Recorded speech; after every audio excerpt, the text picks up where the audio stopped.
Hey, it's Seraphin, and today we're making cinnamon rolls. Let me tell you something. Just like you shouldn't judge a book by its cover, don't judge this bread by its dough. These rolls look terrible when they're freshly shaped. They look wonky, slack, and all over the place. But once they're proofed and then baked, they look and taste absolutely amazing. That's because this is a 30% Tangzhong dough with a hydration of around 73%. In case you don't know what Tangzhong is, it's this. This stiff and sticky ball of flour and water is what makes our bread plush and soft. I'll leave the science for later, but just know that this is what we mainly have to blame for the dough's condition. But it's all worth it because it makes these cinnamon rolls incredibly soft. They're rich in flavor, squishy soft when you bite into them, and they have more of that natural sweetness thanks to the tangzhong. They stay that way overnight and actually get sweeter the day after, making them perfect to make in advance. So let's jump into the recipe first before going into the science. All right, so the first thing we need to do is make the Poolish, and then we're gonna make the tangzhong. So here I've got 60 grams of water, 0.6 grams of instant yeast, and 60 grams of bread flour. I'm gonna put all the ingredients into this mixing bowl in the center, starting from the water and going with the instant yeast. And finally, the bread flour. This recipe calls for bread flour not only because we're doing a lot of things to the dough, we're making tangzhong, we're adding a lot of butter, all of these things weaken the gluten network, but also because we want to get a lot more flavor in our bread. And we're going to get that through long fermentation, where the enzymes break down the proteins into amino acids, which are flavor precursors, basically. So that is especially what this extra step is for, making the Poolish. And it's already done. Super fast, super simple. It's homogeneous. It looks good.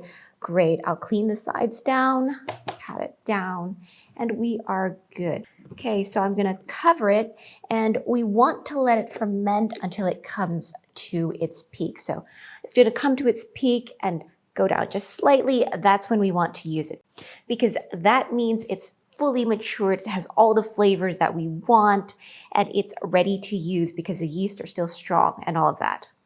Now, we could do this by leaving it out at room temperature, but it's really, really warm here, so it's going to ferment too fast to build enough flavor for my liking. So I'm going to take this, I'm going to leave it outside for about 1 hour, and then I'm going to put it in the fridge overnight, and I'm going to use it tomorrow. Okay, I'm going to set this aside, and we're immediately going to get to work on our tangzhong. 他们在哪里呀？我们就这样各自奔天涯。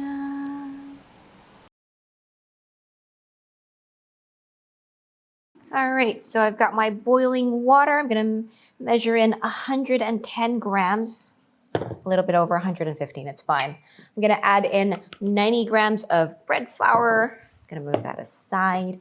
I'm going to quickly mix this together. It's almost a 1-to-1 ratio, so it is a little bit stiff, but just keep working at it. Should be no problem. This is a lot more relaxed than when I was mixing the rice tangzhong for my previous shokubang video. Not shokubang, Asian bread video, Japanese milk bread video. Because wheat flour's gelatinization temperature is only 65 degrees Celsius compared to rice flour's gelatinization temperature, which can take up to 80 degrees Celsius. So it's a lot more leisurely. All right, this looks pretty good already. I actually don't see any loose flour. Once you get the hang of it, making tangzhong is like second nature. Right, I've got my infrared thermometer. Hold up a second. It's cooled a little bit. Okay, well, this is what it should look like. Sticky, lumpy. Exactly what we're going for. All right, so I'm just going to clean off the sides as best as I can. It's okay, tomorrow morning it's going to be a lot easier to remove from the bowl. Now I'm going to cover it with this cloth. Move this aside, set that at center stage. I'm going to cover it with this cloth and let it rest outside until it comes to room temperature, at which I will put on the silicone cap and put it in the fridge overnight along with the Poolish. Okay, put this back. All right, so it's already cooled down to room temperature. I'm just gonna put on the silicone cap and off we go to the fridge. All right, now that our Poolish and our Tangzhong have spent the night in the fridge, they're all done, they're ready. I'm gonna uncover them and we're gonna start making the final dough. Look at that. The Poolish has been in the fridge for quite a while. It's quite cold. Well fermented. All right, so I'm just going to grab my spatula and get it out into this mixing bowl. Then I'm going to grab all of the Tangzhong, scoop that up, drop it in. Nice Tangzhong. You can really tell when it's been left overnight because this is what it looks like. All right. Now we're going to add 55 grams of milk into it. I like using full fat fresh milk. Lovely flavor. Then we're adding 18 grams of sugar, 5.5 grams of salt. And before we add in the bread flour and other ingredients, we're going to mix this. We're just aiming to break the Tangzhong, the cold solid Tangzhong, into smaller clumps. So just using our hands here. So with this step, we're going to be preventing clumps of Tangzhong or Poolish from forming in the dough, as well as dissolving all of the salt and sugar grains. So killing 4 birds with 1 stone.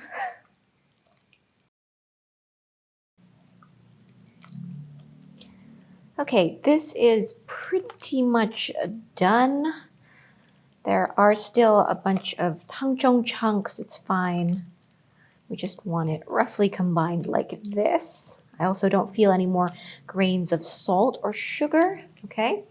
So I'm gonna add in 150 grams of bread flour. Just dumping that right in. All right, I'm just mixing that in together. I've also got a scraper here to help me clean the sides of the bowl.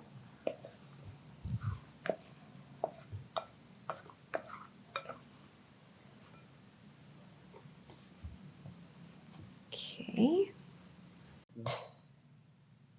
We're going to be mixing all of the flour in. There we go. Oh, it's nice and solid. Feels quite cool to the touch.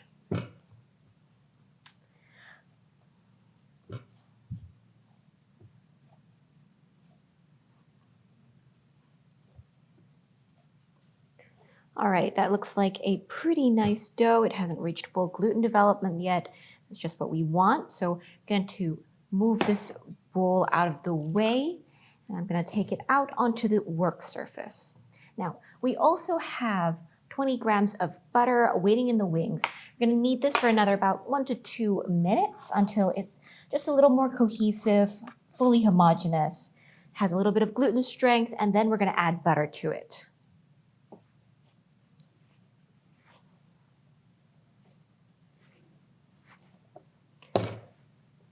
I will also note that I'm adding in the Tangzhong that I added in the Tangzhong and Poolish while they were cold on purpose. Our room temperature is quite warm, so for our ideal dough temperature, we add in the ingredients while they're still cool. If you live in a place with a colder room temperature and you want to help speed fermentation along, then you may want to let them come to room temperature or even warm them up very slightly. Don't want to kill the yeast here. Okay, so this dough looks pretty good. Still quite rough, perfectly fine. Just going to scrape any bits that are stuck to the surface. Tidying it up a little bit. And now we're going to add our butter.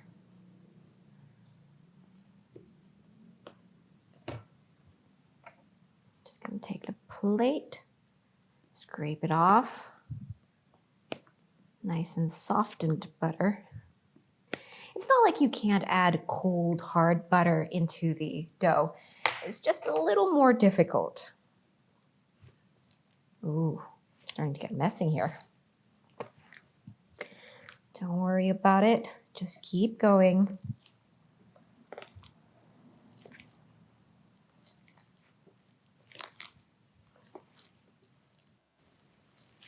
For a bit less of a mess, you could do this inside the mixing bowl, so you wouldn't really need to take it out. I just find it a little more convenient and a little faster when I bring it out onto the work surface because I can exert more force, but it's really a matter of personal preference. So we're now going to be kneading this to full gluten development, which take about 7 to 8 more minutes. In total, the kneading process should be about like 12 to 13 minutes. If it takes way longer than that, then you might be over kneading your tangzhong. I will make clear this is a Tangzhong 30 dough, so it's always going to be soft and it's always going to be at least slightly tacky. So it won't have the super strong gluten development of some other enriched breads. We always want to keep in mind that this is a Tangzhong 30 bread dough. It's not going to be extremely easy to knead. It's always going to be at least slightly tacky. It's perfectly fine and perfectly normal. Just like this, we just want to keep working it. Here you can see that the butter has basically absorbed. So something like about 6 more minutes, I guess. All right, if it ever gets too sticky to knead, or if you just prefer to change the way of developing gluten, we can also do this. So I'm picking it up with one hand and slapping it down like that. I feel like this is like a simpler version of the slap and folds. So you could also just do the standard slap and folds, rotating it in between each slap and fold. But just doing it with one hand is so much easier.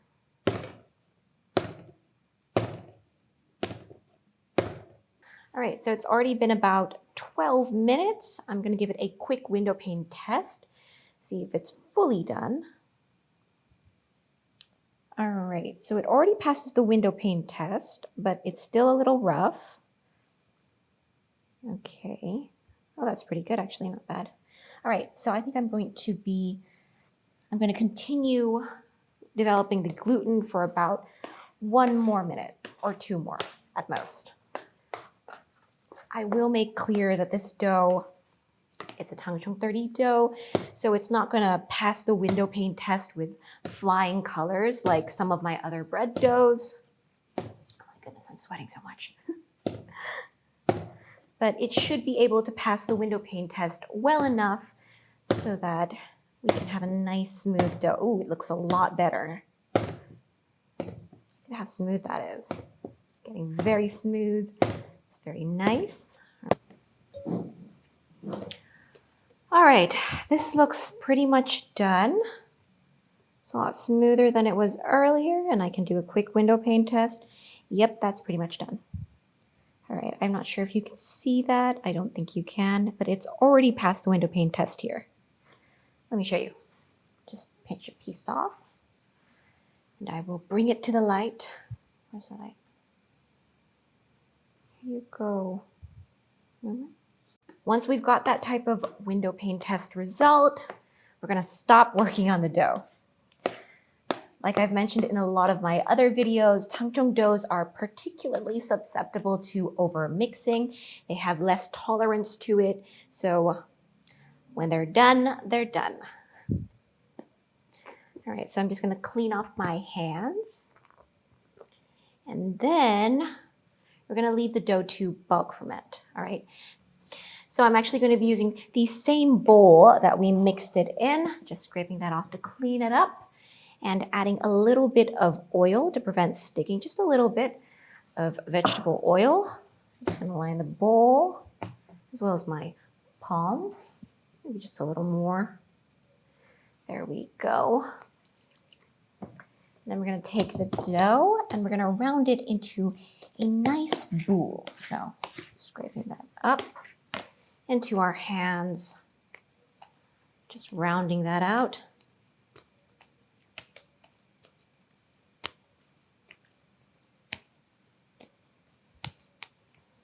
It's nice dough. There we go. I'm going to drop it in. Maybe get it a little bit more oil, prevent it from drying out. All right, let me just give that a good smush. And that's how it's gonna look like when it's doubled in size, roughly. Okay, that's midway line. Great. Flatten it down and cover it. All right, so we're gonna be leaving it to bulk ferment. It's gonna double in size to the size that I showed you just now. That should take about 45 minutes to 1 hour at our room temperature. Of course, the exact timing depends on your room temperature, so make sure to adjust it if you need to. Okay, so while we leave the dough to double in size, I'm gonna put that aside, and we've got two things to do. So first thing we're gonna do while we're waiting for the butter to soften is line our baking pan. It's quite a quick recipe, so the dough will immediately be shaped after it's done with its bulk fermentation. That's why we want to prepare this now. All right, I'm going to line it really well with this nonstick coating, making sure to get every nook and cranny. All right, this looks well lined, so I'm going to set that aside. And we can get to work on our filling. All right, so here we've got 50 grams of butter, and then we've got an equal amount of dark brown sugar, 50 grams of dark brown sugar, and 1 teaspoon of cinnamon, which I've measured to be about 3.5 grams if you want to be exact. So we're using dark brown sugar for this recipe because it's really flavorful and we really wanted to bring out that nuance in our cinnamon rolls. Feel free to use a light brown sugar if you'd prefer a lighter flavor. All right, so I'm gonna just dump this sugar into the butter along with the teaspoon of cinnamon. Just dropping that straight in, moving them both aside. And now we're just gonna mix everything together. Butter's still a little bit cool, that's fine. It's already quite soft actually. We actually have a traditional combination of spices, normally used for desserts, that I sometimes like to add into my cinnamon rolls or when I'm making cakes. It's made of nutmeg, cinnamon, mace, a bit of cloves, sometimes lime leaves. It's really nice, so I recommend you try it sometime.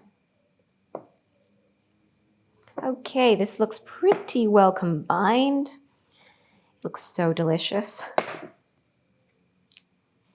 I don't see any more streaks of butter, so we're done with that. We're gonna set it aside and we're just gonna wait for our dough to double in size. Still gonna take a while. All right, now that the dough has doubled in size, we're going to take off the cover, move it aside. Gonna sprinkle the work surface as well as the top of the dough. Just a little bit of flour here, and I'm gonna punch it down. There we go, we're gonna degas it fully, making sure to pop all of these bubbles. Then we're gonna bring it out. What we're gonna do now is we're gonna try to flatten it into a nice and wide rectangle, so like that. I've got my rolling pin here. I'm just gonna start working at it, just like that.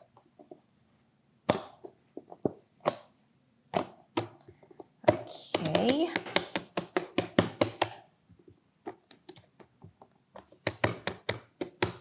Gonna straighten up like that. And we're aiming to get it to be about 20 centimeters tall and 55 centimeters wide. So I've got a lot more stretching to do in this direction. And I'm using my fingers, trying to make sure that it's as rectangular as possible. Nice and even sides.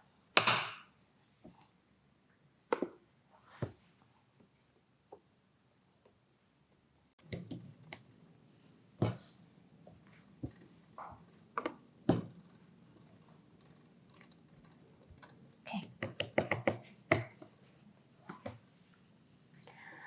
All right, so we're pretty much done. The dough is very thin. Now we're going to spread the filling on top of it. Here's our filling that we made just now. I'm going to start spreading it by putting dollops of it along the dough. Nice way to help us get an even spread.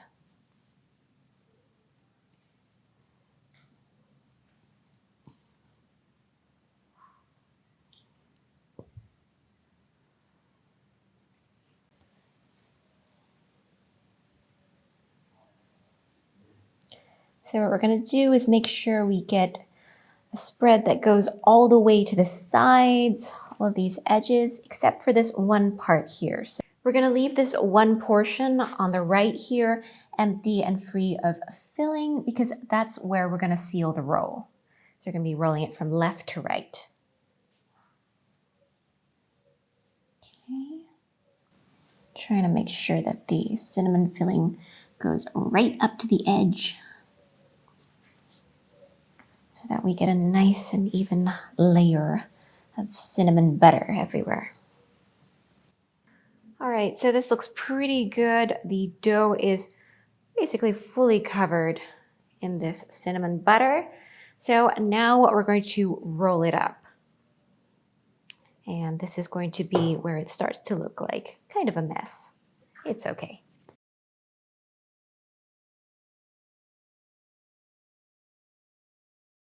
Okay, so I'm going to switch to a larger scraper. I'm going to use a bit of flour because I know it's already a bit stuck on the bottom.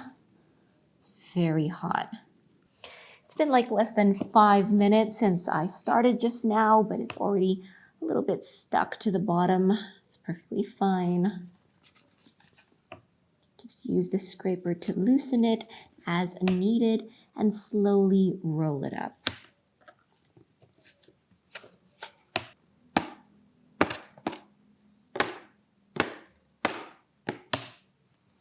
Okay. And it should seal by itself. There we go. All right, so now we have a quite neat roll. I'm sprinkling it with a bit of flour. Just to prevent it from sticking anywhere. I'm going to just try to transfer this over.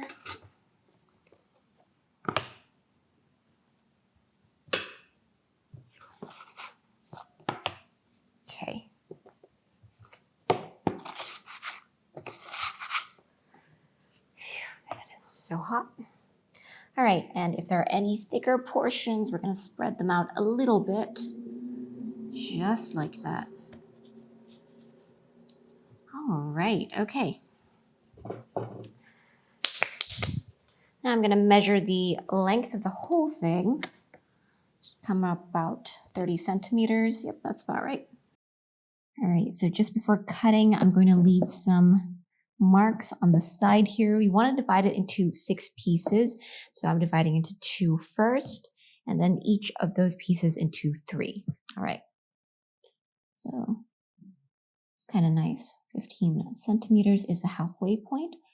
So it's 5 centimeters for each piece.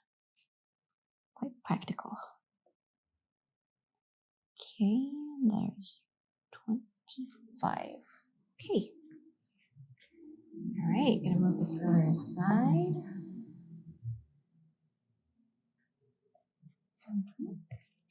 Okay, time to start cutting. Just before cutting, I'm gonna prepare the baking pan on the side here. Other side, let's get cutting. This first one, second one, third, fourth, fifth, and there's your sixth. Okay, now we're going to arrange it. It's going to look like a mess, as I warned you. But these are so good.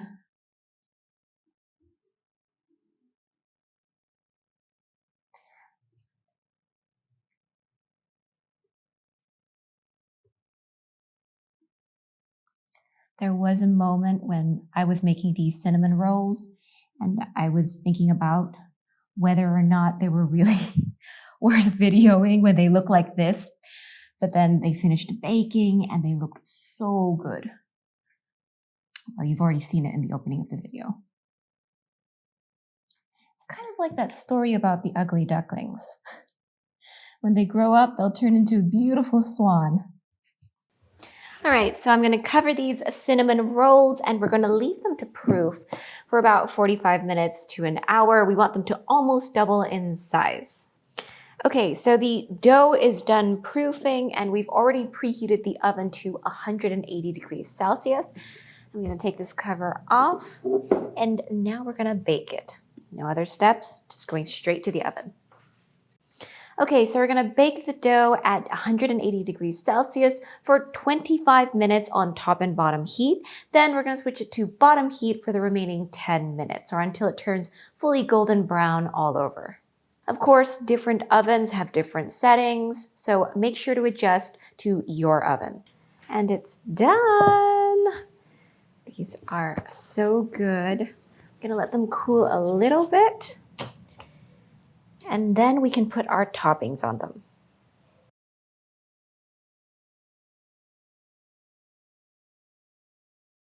Okay, with the bread done baking, let's have a look at the interesting scientific facts underlying the process of making this bread. One thing that clearly stands out about this bread is obviously the use of Tangzhong 30. This addition brings us many benefits, such as more of that natural wheat flavor and increased sweetness, with the amount of maltose being reported to be 1.7 times higher than control breads without Tangzhong. This sweetness doesn't just benefit our taste buds, it can also feed the yeast. That being said, the yeast won't touch the maltose until they finish the sucrose and simpler sugars first. This is part of why we add sugar to the dough, to prevent the yeast from going for these natural sugars early and causing the dough to ferment too fast, as well as leave some sweetness for us. Tangzhong also results in a significant increase in the moisture content of the bread. All of this contributes to a soft and puffy bread with a melt-in-your-mouth texture that stays fresh and lasts longer. These are, of course, all desirable characteristics, but pushing the percentage of the gelatinized starch used to 30% of the total flour has a few serious issues. First of all, with so much of the protein practically denatured due to the heat treatment during the preparation of the tangzhong, we now have a problem of, well, less gluten. Gluten is an essential structural protein that in itself is composed of two types of proteins called gliadin and glutenin, which bind to each other to form a network that supports the dough and allows our bread to be light and fluffy by holding in gas bubbles and allowing the dough to rise. Technically, the amino acids present in both gliadin and glutenin help the two proteins to form hydrogen bonds with each other, hence the gluten network. Second, so much gelatinized starch added to the dough can contribute to problems in mixing or kneading the dough. Research has shown that this can contribute to a significant increase in dough tenacity and decrease in the dough's tolerance to overmixing. Even worse, any attempt to push further, say using tangzhong above tangzhong 30, so using above 30% of the total flour for tangzhong, can seriously reverse the positive effects of using tangzhong to delay staling. In fact, using this much tangzhong can actually accelerate staling. This is explained in Ke Yuen's thesis as a result of incorporating too much retrograded starch. This makes sense because retrogradation is the main mechanism for staling of bakery products, and given that you give the bread dough more retrograded starch, it can help speed this overall staling along. Of course, their research is based on the fact that the hydration is kept constant while the proportion of tangzhong increases. From this paper, we have learned that if the optimal hydration is applied, around 73% hydration in the case of tangzhong 30, we can avoid this kind kind of reversal. Instead, we can even get the positive benefits of using Tangzhong when we push it to beyond Tangzhong 30. That's why in this recipe, you can see that we're using a 73% hydration for our Tangzhong 30 dough. I want to make it very clear here again that Tangzhong 30 means 30% of the total flour for the dough is being used for the tangzhong, not 5 to 10%. There's a big difference there. Don't get confused with the misleading information that says you have to raise the hydration of the tangzhong dough to 75% while using only 5 to 10% of the flour. Now, there's another issue with Tangzhong 30, a lower specific volume, as you can see here in table 1 of this paper. Basically, it makes the bread denser. This might make you think that the bread would get harder as a result of less volume, but in this case, we actually end up with a plush, a more satisfying, puffy, soft bread with more of that unique natural wheat sweetness and aroma flavor. And what makes it even more interesting is that it still maintains its fluffy, melt-in-your-mouth texture. This is not just my subjective observation. This paper also confirms this, and I quote, "The udani breads just after baking, especially that of the udani dough 40%, were softer, and the staling of the breads, especially udani 40%, was retarded compared with the control. In the same manner, the cohesiveness at all storage times, except for time 0, showed a higher value than that of the control. These results indicated that the udani breads had a softer texture and higher recovery for compression during storage compared to the control." Now, aside from Tangzhong, we also have the very important Poolish. The Poolish pre-ferment is an extremely convenient way to build flavor without taking the risk of over-fermenting the dough. As we leave the pre-ferment in the fridge overnight, enzymes in the Poolish break down proteins and starches, turning them into amino acids and simpler sugars. We've already talked about what these simpler sugars do in our previous part about Tangzhong. It's the same process. The amino acids, on the other hand, are flavor precursors. While many will go to the yeast, leaving the pre-ferment to ferment for so long will still result in a net increase of them, which means more flavor for our bread. Of course, that's a very simple explanation of pre-ferments. There's much more to it, which is probably better suited for another video. And that's it for this video. Thanks for watching, and bye!